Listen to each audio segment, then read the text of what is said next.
നമസ്കാരം. Third division വാർത്തകളിലേക്ക് സ്വാഗതം. വാർത്തകൾ വായിക്കുന്നത് അശ്വതി ഗോപൻ.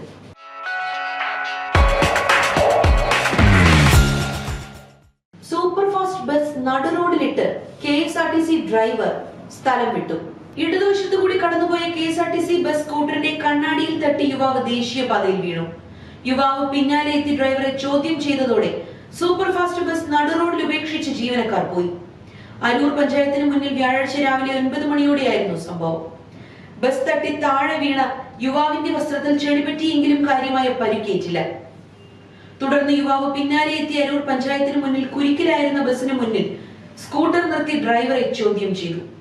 ആളുകൾ കൂടിയതോടെ ബസ്സിലെ ഡ്രൈവറും കണ്ടക്ടറും ഉയരപ്പാത നിർമ്മാണം നടക്കുന്ന ദേശീയപാതയുടെ പടിഞ്ഞാറ് ഭാഗത്ത് നടു റോഡിൽ വണ്ടി നിർത്തി ഇറങ്ങി ഓട്ടോറിക്ഷ വിളിച്ച് ആശുപത്രിയിലേക്ക് പോയി. കോഴിക്കോട്ടേക്ക് പോവുകയായിരുന്ന കൊല്ലം ഡിപ്പോയുടെ KL15A 768 നമ്പർ സൂപ്പർഫാസ്റ്റ് ബസ്സിലെ യാത്രക്കാർ പെരുവഴിയിലായി. എറണാകുളം ഭാഗത്തേക്കുള്ള ഗതാഗതവും കുരുങ്ങി. വിവരമറിഞ്ഞെത്തിയ അരൂർ പോലീസ് സ്വകാര്യ ബസ് ഡ്രൈവറുടെ സഹായത്തോടെയാണ് ബസ് സമീപത്തെ തൂണുകൾക്കിടയിലേക്ക് മാറ്റിയിടിച്ചത്. യാത്രക്കാർ പിന്നാലെ എത്തിയ മറ്റു ബസ്സുകളിൽ കയറിപ്പോയി. ഡ്യൂട്ടിക്കിടെ മർദ്ദിച്ചു എന്ന തരത്തിൽ ഡ്രൈവർ പരാതി നൽകിയെങ്കിലും യാത്രക്കാരുടെ മൊഴിയെടുത്തപ്പോൾ വ്യാജമാണെന്ന് തിരിച്ചറിഞ്ഞതായി പോലീസ് പറഞ്ഞു. വിദ്യാർത്ഥിനിയെ പ്രണയം നടിച്ച് മതം മാറ്റാൻ ശ്രമം, ഞെട്ടിക്കുന്ന വെളിപ്പെടുത്തൽ. കൊട്ടാരക്കരയിൽ സ്കൂൾ വിദ്യാർത്ഥിനിയെ പ്രണയം നടിച്ച് മതം മാറ്റാൻ ശ്രമം. ഹൈന്ദവ വിശ്വാസങ്ങൾ വിട്ട് ഇസ്ലാം ആകണമെന്നും പൊന്നാനിയിലേക്ക് പോകണമെന്നും ആവശ്യപ്പെട്ടതായി പെൺകുട്ടിയും കുടുംബവും പറഞ്ഞു. നിരന്തര ഭീഷണിയെ തുടർന്ന് ഭീതിയോടെ ജീവിക്കുന്ന കുടുംബം കൊട്ടാരക്കര പോലീസിൽ പരാതി നൽകിയിട്ടുണ്ട്.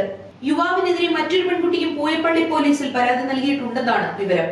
+2 വിദ്യാർത്ഥിനിയെ ഇൻസ്റ്റാഗ്രാമിലൂടെയാണ് യുവാവ് വലയിലാക്കിയത്. പ്രണയാഭ്യർത്ഥന നടത്തിയ ശേഷം മതം മാറാൻ ഇയാൾ നിരന്തരം സമ്മർദ്ദം ചെലുത്തി. ഇതിനായി പൊന്നാനിയിലെ സത്യസരണിയിൽ 15 ദിവസത്തെ ക്ലാസ് ഉണ്ടാകുമെന്നും യുവാവ് പറഞ്ഞു. മതം മാറിയാൽ വലിയ തുക കിട്ടുമെന്നും ആ പണം കൊണ്ട് വീട് വെക്കുമെന്നും സഹോദരിയെ വിവാഹം ചെയ്ത് അയക്കുമെന്നും ഇയാൾ പറഞ്ഞിരുന്നു. മതം മാറാൻ പെൺകുട്ടി വിസമ്മതിച്ചതോടെ തനിക്കൊപ്പം വലിയ സംഘമുണ്ടെന്ന് പറഞ്ഞ് ഇയാൾ ഭീഷണിപ്പെടുത്താൻ തുടങ്ങി. ഭയന്ന പെൺകുട്ടി ഇതിനിടെ ജീവൻ ഒടുക്കാനും ശ്രമിച്ചു. ഒടുവിൽ ആരോഗ്യം വീണ്ടെടുത്ത പെൺകുട്ടി അമ്മയോട് കാര്യം വെളിപ്പെടുത്തുകയായിരുന്നു.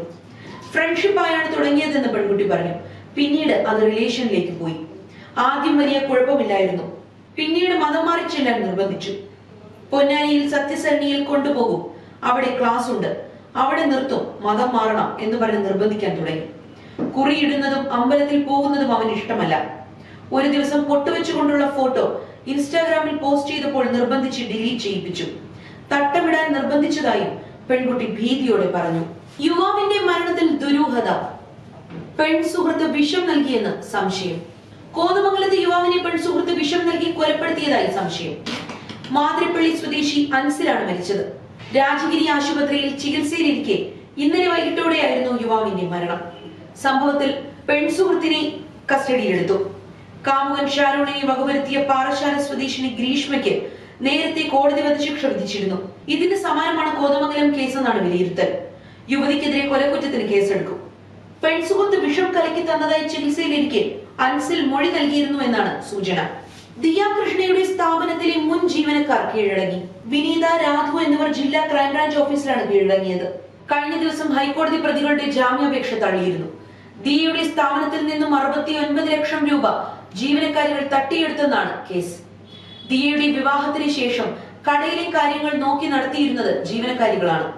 സാധനങ്ങൾ വാങ്ങുന്നവരിൽ നിന്നും പണം ജീവനക്കാരികളുടെ QR കോഡ് ഉപയോഗിച്ചാണ് സ്വീകരിച്ചിരുന്നത് എന്നായിരുന്നു പരാതി.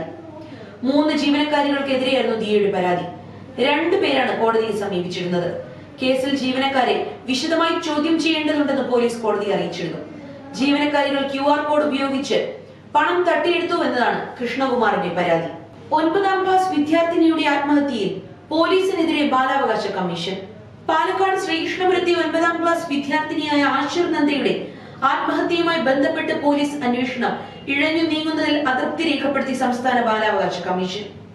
സംഭവത്തിൽ 2 മാസമായിട്ടും പ്രതികളെ ചേർക്കാത്തതിനെതിരെയാണ് കമ്മീഷൻ പോലീസിനെതിരെ തിരിഞ്ഞത്. പോലീസ് അന്വേഷണത്തിലെ കാലതാമസം സംശയാസ്പദമാണെന്ന് ചൂണ്ടിക്കാട്ടി കമ്മീഷൻ സംസ്ഥാന പോലീസ് മേധാവിക്ക് റിപ്പോർട്ട് സമർപ്പിച്ചു. മരണശേഷം 2 മാസം കഴിഞ്ഞിട്ടും വിദ്യാർത്ഥിനിയെ മാനസികമായി പീഡിപ്പിച്ച അധ്യാപകരെ എന്തുകൊണ്ട് പ്രതി ചേർത്തില്ലെന്ന് കമ്മീഷൻ ചോദിക്കുന്നു. സംഭവം നടന്ന ഉടൻ തന്നെ പോക്സോ നിയമപ്രകാരം കേസെടുക്കേണ്ടിയിരുന്നുവെന്നും എന്നാൽ പോലീസ് നിയമോപദേശം തേടുകയാണെന്ന വിശദീകരണം തൃപ്തികരമല്ലെന്നും ബാലാവകാശ കമ്മീഷൻ വ്യക്തമാക്കി. അന്വേഷണം വേഗത്തിൽ പൂർത്തിയാക്കി എത്രയും പെട്ടെന്ന് പ്രതികളെ കണ്ടെത്താൻ DGPക്ക് നിർദ്ദേശം നൽകിയിട്ടുണ്ടെന്നും കമ്മീഷൻ അറിയിച്ചു.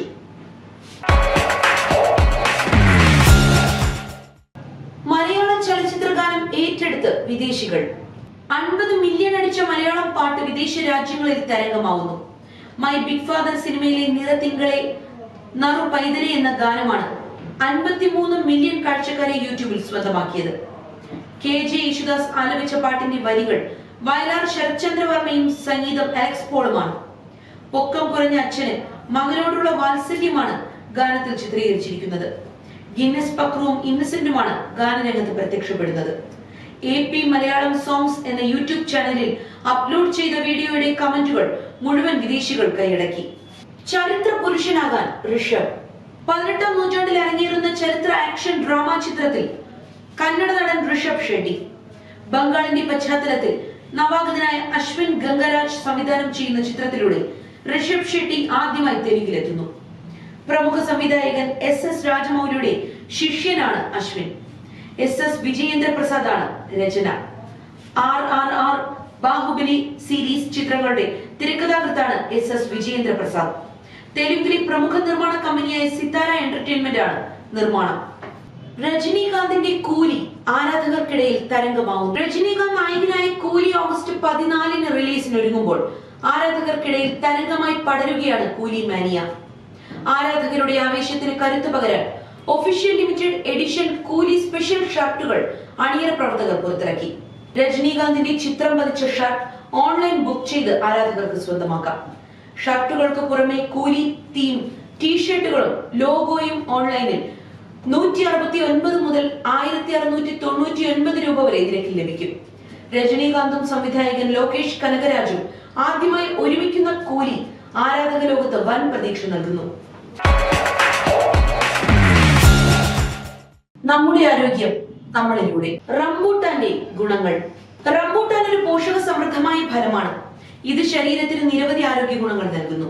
ഇതിൽ വിറ്റാമിൻ C, നാരുകൾ, ആന്റി ഓക്സിഡന്റുകൾ എന്നിവ ധാരാളമായി അടങ്ങിയിട്ടുണ്ട്.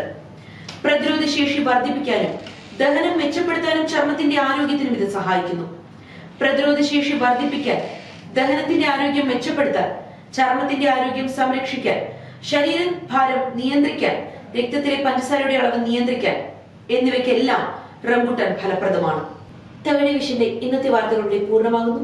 നന്ദി, നമസ്കാരം.